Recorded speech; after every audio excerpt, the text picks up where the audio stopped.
Hello and welcome back to the Jose Candelario Show. We're here with all the NBA action from Tuesday night right here. You already know where you got it. And what a night in the NBA was tonight, just like every other night so far. Good basketball, up and down momentum shifts, bounce backs, and everything you need to know from the tip-offs tonight. First, we'll start off with the Milwaukee Bucks at Indiana Pacers. The Bucks lost 115 to 123 to the Pacers. The Pacers held off a furious Giannis-led comeback to take a 2-0 lead. Giannis had 34 points, 18 rebounds, 7 assists. Halliburton had 26 points, 11 assists. The Bucks shot just 6 for 27 from 3, and it cost him late. Damian Lillard, he did return for game 2. He did play, but he wasn't 100% there. He was influential in the game, but I think that it's going to take him a few more games to come back.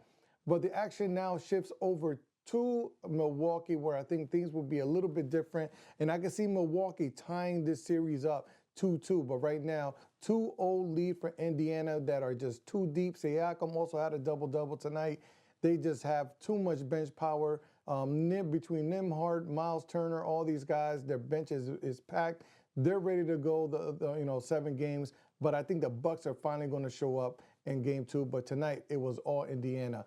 The other game of the night was the Memphis Grizzlies, who swore they was going to make a comeback. And, of course, they lost to the Oklahoma City Thunder, 118-99. OKC dominates again and now leads the series 2-0. Shai Gilgeous-Alexander had 27 points, 8 assists. Jalen Wilson and Chet Holmgren combined for 44 points. Now, the Grizzlies are in search for answers and fast. I don't think they're going to find anything. I see this series going 4-0 to OKC. But you know what, Grizz? Thanks for trying and showing up. The last game of the night was a doozy, and you know what? It was actually a sleeper for most of the night. It was the Minnesota Timberwolves trying to take a 2-0 lead against the Los Angeles Lakers. This was a tale of 2 different games. Game 1, the bench outscored the Lakers bench by a ton. Tonight was a different story. Both teams shot horribly from 3, 21%. I mean, it was not really a good game to watch. Luka and LeBron did their thing, of course, scoring all their points. But the biggest key was the Minnesota bench did not show up in game 2. Naz Reid and Dante DiVincenzo both picked up 3 quick fouls. You did not see either one until later in the third, and by then the game was already out. Lakers led by double digits throughout the whole game. Minnesota fought back a little bit too late, coming, with 2 or 3 minutes left in the game. They got it down to 9 points, but LeBron with a steal on Edwards and a bucket put it back up to 11, and the Lakers sealed the deal. But I still think that this is Minnesota's series to lose in the long run, counting that the offense on the bench is really going to come off of Minnesota's bench. Again, tonight, you did not see much offensive prowess from any other player on the Lakers outside of Luka and LeBron. You saw Austin Reeves a couple of times hit a couple of shots, big, but in the long run, the T-Wolves, too big, too strong.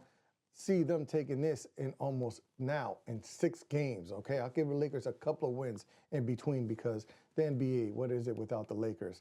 All right, with that said, that was a final 104-113 loss. They're going to head back, LeBron James had 28 points, 10 rebounds, 8 assists, and Edwards led Minnesota with 30 points, but the bench this time around was a little bit outscored. All right. Now, tonight's games are going to be the Magic and it's a laughable thing. Magic at the Celtics game 2 is taking place tonight. You can watch that game on TNT. Tip-off is at 7 o'clock. Boston looks to build a convincing game. They're looking to build on a convincing game 1 win behind Jason Tatum. And, of course, it was everyone else. It was Jason White. It was everybody else on that bench that was just bombing threes left and right. I don't see Jaylen Brown being so much of an influence in this game again with that bad knee. It's all on Jason Tatum, but I think that Orlando just does not have the firepower tonight to really make any difference in the game. It's just Blanchero versus the Celtics, and if you want to see a young star in the NBA, go out there and score some points. You go check out Blanchero and the Celtics. Now, the other game that's starting off at 7:30 right after, this one's going to be on NBA TV, which I think will probably be a better game. It's going to be the Miami Heat against the Cleveland Cavaliers, but again, the Cavaliers with Donovan Mitchell leading the charge. You can already tell that Miami is missing playoff Jimmy, and he is not there at all. This is going to be another Big win for Cleveland. I can see them resting their starters in the third and fourth quarter on this one. Cleveland is going to probably take this one. Good luck to Miami.